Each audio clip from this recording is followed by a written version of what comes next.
O Jornal da Manhã na Jovem Pan News Fortaleza, o presidente nacional da Associação de Magistrados, Frederico Mendes Júnior, a quem eu dou meu bom dia, agradeço desde já a sua presença. Muito grata.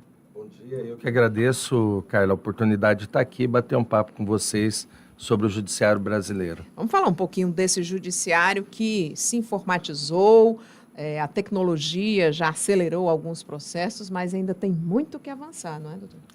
A pandemia foi uma experiência interessante, uma tragédia que sem vencedores, todo mundo só perdeu com isso, mas que trouxe alguns novos horizontes, algumas novas práticas que a gente não tinha. Então, nós tínhamos assim no judiciário, alguns lugares o processo era eletrônico, em outros lugares era aquele processo de papel, como era 100 anos atrás.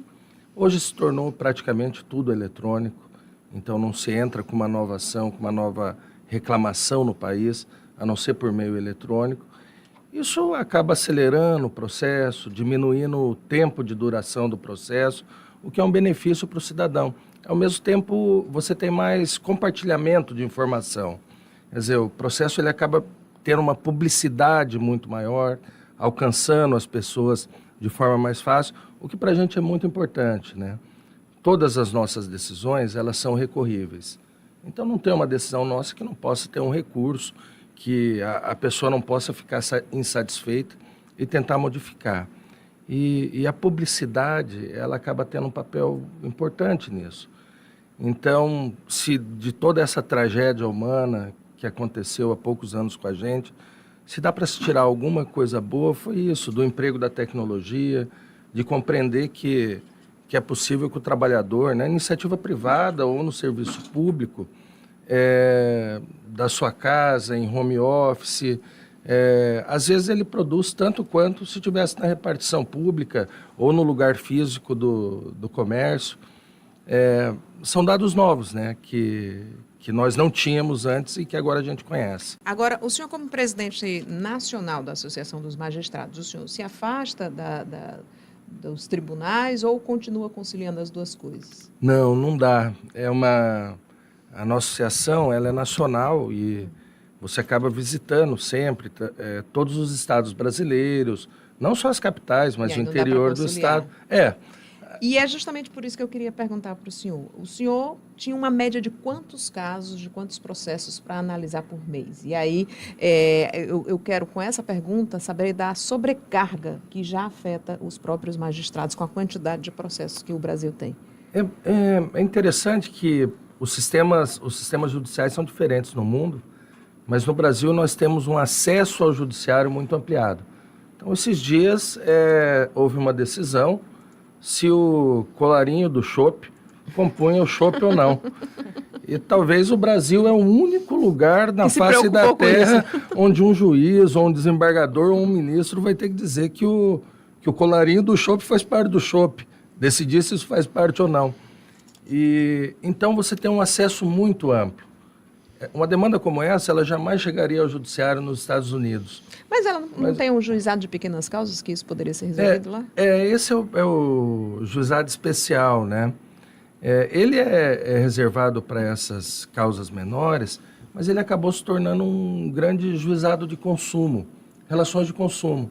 Nós temos no Brasil hoje milhões, não são milhares, não são dezenas, são milhões de ações que envolvem telefonia, instituições financeiras, companhias aéreas ou de transporte, e toda essa demanda de consumidor acaba indo para os juizados, ou as demandas previdenciárias, e embora o INSS seja a nossa previdência, seja um distribuidor de riqueza, seja um lugar que alcança muitas pessoas, acaba não dando conta, e muito disso desemboca no judiciário.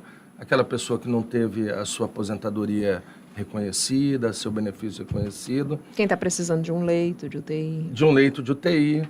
Isso tem muito, né? A gente teve uma judicialização muito grande da vida, né, nos últimos anos. E tudo se discute no judiciário e é fruto desse acesso, né? Desse acesso praticamente ilimitado. Então, antigamente você tinha ali 2 vizinhos ou um parente que se desentendia por um assunto e se resolviam ali, conversando, dialogando. Esses dias houve um julgamento de 2 irmãos. Um irmão comprou pela internet uma blusa, um moletom. O moletom chegou na casa dele, ele não estava, o outro irmão pegou o moletom e vestiu. Isso foi levado a um juiz para ele decidir de quem que era o moletom, ou se o irmão podia utilizar ou não. Então, para se ver como as portas do judiciário se abriram e como nós recebemos ano passado, 2022, mais de 30 milhões de novas ações. E temos no judiciário 80 milhões de novas ações, de ações tramitando. Isso é muito para a nossa população, né? Se você contar que cada processo tem 2 partes, tem um autor e um réu, um requerente ou um requerido, é como se quase todo brasileiro tivesse discutindo alguma coisa no judiciário. O senhor poderia falar um pouquinho do relatório de justiça em números, né, esse balanço positivo que teve do acesso à justiça das pessoas? Esse relatório, ele é feito anualmente, é um levantamento de dados do judiciário no Brasil inteiro. Ele tenta traçar um panorama, um mapa, para que a gente consiga visualizar o judiciário, o desempenho do judiciário, quanto o judiciário custa para o cidadão brasileiro, quanto cada processo custa para o cidadão brasileiro, quanto tempo se demora para julgar um processo e quais as principais causas, né? 2022 houve um boom de ações. Então, se pega de 2009 para cá, 2022 foi um salto, foi o maior número. Nós tivemos um acréscimo de mais de 3 milhões de processos, a mais do que no ano anterior. Isso tudo também por conta desse período de paralisação, de pandemia, e essa demanda teria ficado represada. Não que ela não existia, ela existiu, as pessoas continuaram brigando, violência doméstica explodiu nas residências, essa coisa das pessoas permanecerem mais em casa, né? E a ponto de nós temos aí uma endemia de violência doméstica, um negócio absurdo e que tem que ser resolvido logo. E esse relatório, ele nos permite ver isso. Quanto se investe no judiciário, onde se investe mais e onde se investe menos. A Justiça dos Estados, como aqui no Fórum, aqui de Fortaleza, ou no Tribunal de Justiça de Fortaleza, ela responde por mais de 70% dos processos brasileiros. Os outros 28% ficam divididos entre Justiça Militar, Justiça Eleitoral, Justiça Federal e Justiça do Trabalho. Pois não. Eu tenho que fazer um rápido intervalo, porque a gente está no momento do sincronicidade. É um momento em que todas as emissoras de rádio do Grupo Cidade de Comunicação ficam conectadas na mais importante ação de mídia do estado do Ceará. Poxa, é o momento vida. do sincronicidade. Vamos acompanhar. Vamos sim.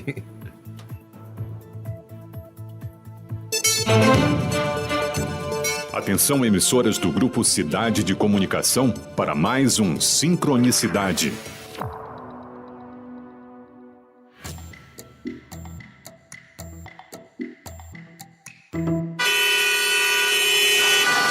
Égua, macho.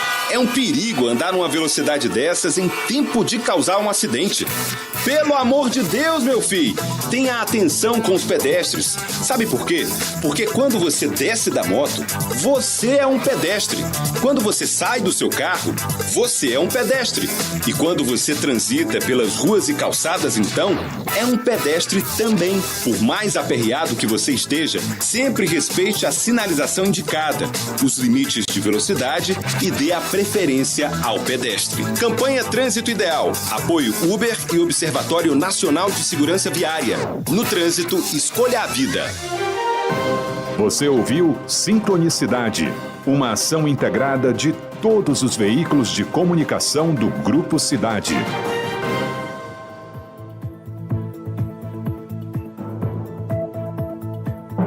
Jornal da Manhã. Oferecimento Sicredi. Abra sua conta com a gente. Sonhe grande, pague pequeno com os consórcios.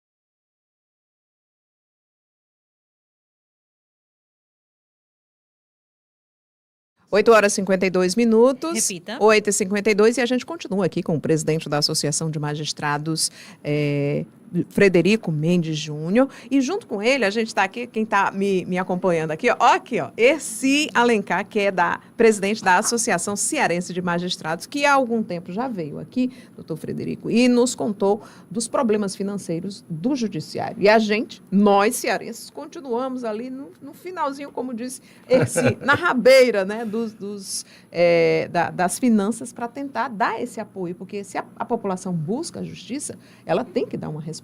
E sem dinheiro não tem como. Nós temos necessidades humanas ilimitadas para recursos limitados, nos estados, na União, em todos os lugares. E você tem orçamentos diferentes. Nesse relatório é feita uma conta do orçamento per capita. Quanto se gasta por cidadão em cada estado. E o Ceará é um dos estados que menos investe no judiciário, na justiça. Isso é importante para quê? É importante para a magistratura, é importante para a administração dos tribunais, mas é importante para a população que é destinatária desse serviço público, para que ele tenha as pessoas adequadamente colocadas ali em seus postos, para que ele vá ao fórum com segurança. Eu imagino que aqui no Ceará, que como o restante do Brasil, você tenha fóruns aqui no interior que sequer tem segurança, que sequer tem um detetor de metal. Esse conhece muito bem não essa situação. Olha só, a AMB fez uma pesquisa com a Federação Latino-Americana de Magistrados, 11 países. O juiz brasileiro, ele é o segundo mais ameaçado da América Latina. Fica só atrás do juiz da Bolívia. E esse dado é um dado preocupante, porque o sujeito não pode ir ao parque caminhar, não pode ir ao supermercado, não pode ir à igreja, nem ele e nem a sua família ficam ali prisioneiras. E isso você resolve também com investimento. Então, há necessidade desse recurso para o judiciário. Doutor Frederico, o senhor vem a Fortaleza para conversar com com outros magistrados e circular pelo país, né? Pode ser que a gente consiga mudar isso no futuro próximo, né? Vamos trabalhando, né? Acho que a gente só constrói as coisas com muito diálogo, com muita conversa, e as soluções vêm sempre de uma construção consensual. E é para isso que nós estamos aqui, para bater papo com a magistratura cearense, com a Associação dos Magistrados do Ceará, com a administração do Tribunal de Justiça e com a população cearense. Estamos à completa disposição, Carla. O senhor vai se encontrar com a Associação dos Magistrados do Ceará, cearense, né? Hoje? Agora, no início da tarde, a partir das 14 horas, temos uma reunião com hora para começar e sem hora para terminar. Então, eu espero que ela seja bem produtiva e que o senhor volte aqui a Fortaleza, trazendo também novidades e inovações, questões que possam acelerar, tornar mais célere a nossa justiça brasileira. Esse é um desafio. Muito obrigado, viu? Muito grata. Muito grato. Eu que agradeço. Obrigado. 8 horas e 50